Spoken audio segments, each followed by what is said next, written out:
nígbà tí bàbá awo jáde ó wí fún ọmọ rẹ̀ pé kó dẹ̀yìn lọ́rọ̀ ṣẹ̀gilọ́lá pé kò sọ́nà bẹ́ẹ̀ nítorí ohun tó wà lẹ́yìn ọ̀fà ó ju òjé lọ.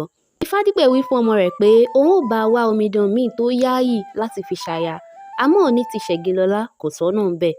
Fálékè dá bàbá rẹ̀ lóhùn ó ní ebi ń pa mí ọlọ́ṣẹ́ ń kiri ṣé bí mi ò bá fọ tinú bó ni wọ́n ṣe fọ tòde.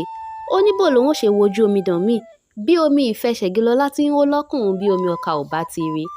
Ó bi bàbá rẹ̀ léèrè pé kí ló rí lọ́bẹ̀ tó fi warò ọwọ́. Bàbá awo mí kanlẹ̀ ó ní ohun tí ajá òun rí lójú ọmọ gbó. Ó tẹnu bọ̀rọ̀ ló bá rò fún ọmọ rẹ̀ ó ní ṣẹ̀gilọ́lá ò kìí ṣèèyàn lásán àmọ́ àbàrà méjì ni. Ó ní ẹ̀dá inú omi ni tí a lé sáàárín àwọn ènìyàn bí ìjìyà nítorí pé kò ṣe ohun tí olórí wọn fẹ́. Àwọn ẹ̀dá yìí ní ohun aládùn tí wọ́n máa fi ń tan àwọn apẹja pa. Iṣẹ́ tí a fi rán wọn sì ni pé bí àwọn apẹja bá ti ń ṣe iṣẹ́ wọn lórí omi kí wọ́n máa fi ohun aládùn wọn tàn wọ́n láti pa. Àmọ́ ṣẹ̀gilọ́lá kọ̀ láti ṣe èyí.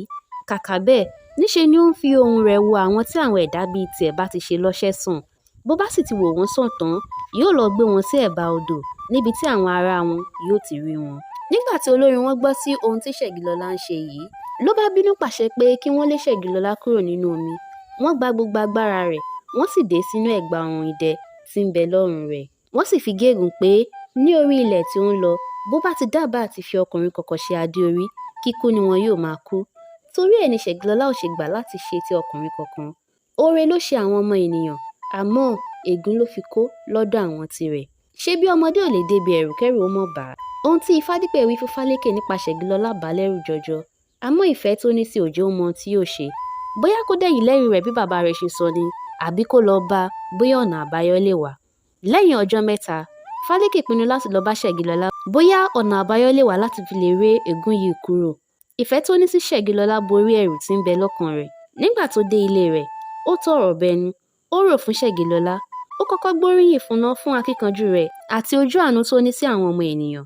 Ó ní òun mọ irú èèyàn tó jẹ́ àmọ́ òun ò wá láti tú àṣírí rẹ̀ fáráyé bí kò ṣe pé láti wá béèrè bóyá ọ̀nà lè wà láti tú kalẹ̀ kúrò nínú ègún olórí wọn. Ẹnu ya ṣẹ̀gilọ́lá omi sì bọ́ lójú rẹ̀ pé irú ìfẹ́ wo ni ọmọkùnrin yìí ní sí òun tó fi fẹ́ ran òun lọ́wọ́ bí ó tilẹ̀ jẹ́ wípé ó ti mọ àṣírí òun. Ṣẹ̀gilọ́lá wí fún pé kó mọ̀ ṣèyọnu àti ran òun lọ́wọ́ nítorí ọ̀nà kan ṣoṣo tó wà ọ̀nà ewu ni. Òun ò sì ní fẹ́ kó dá ẹ̀mí ara rẹ̀ légbodò nítorí òun. Fálékè wí fún pé a kì í tẹsẹ̀ bomi ká tún mọ kígbe òtútù. Ó ní òun ti wọ inú agbami ìfẹ́ rẹ̀ ná òun ò sì ṣetán láti padà sẹ́yìn. Ó ní òun ó ṣe ohunkóhun láti tú sílẹ̀ kúrò nínú ègún náà. Ṣẹ̀gilọ́lá ní ọ̀nà àbáyọ kan ṣoṣo tó wà ní pé yóò ní láti lọ sínú igbó Odùdumáàtẹ́ láti lọ gba ìyẹ́ lọ́wọ́ ẹyẹ omi dúdú kan ṣoṣo tí ń gbé inú igbó náà. Ìyẹ́ ọ̀hún ni yóò wá mú lọ sọ́dọ̀ olórí òun nísàlẹ̀ odò ẹ̀tẹ́ láti fi wúre fún òun. Igbó Odùdumáàtẹ́ igbó ẹ̀rù tí ń léfò lórí omi. Igbe tí Fálékè ké jáde nílé Ṣẹ̀gilọ́lá rèé.